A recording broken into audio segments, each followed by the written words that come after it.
Well, today we're talking about a story that made local headlines and spurred a manhunt for a mother on the run accused of kidnapping her then 4-year-old daughter during a custody dispute. Now, the mother, Laura, fled with the toddler across state lines from Pennsylvania to Ohio to Florida to Utah, where she was finally apprehended by U.S. Marshals. Now, Laura was charged with kidnapping to facilitate a felony, kidnapping to terrorize another, and interference with custody of children. But, surprisingly, she was acquitted of all charges.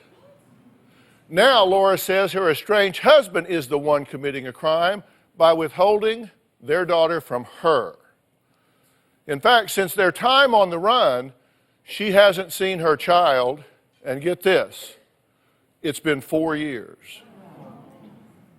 But Joe says he has good reason for withholding that child. Take a look.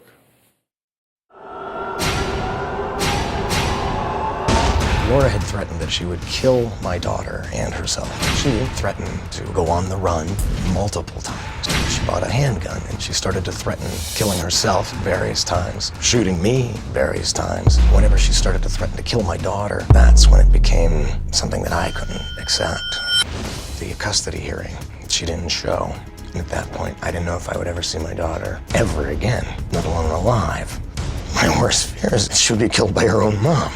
I got a phone call, Sergeant Jim Phelps from the United States Marshals, and he said, "We have rescued your daughter." I was ecstatic. I was relieved. According to Sergeant Phelps, he said that the living conditions in the vehicle that Laura had kidnapped my daughter in were just deplorable. There was this urine smell. My daughter was just in this small, confined space, which led to my daughter getting a very, very severe sinus infection. He did find her gun in the vehicle. When we were reunited, I was ecstatic and got to give her a big hug. That was truly a great, great, great day. Laura went to jail, awaiting trial. We had the trial, and then she was acquitted. And at that point, she's capable of anything.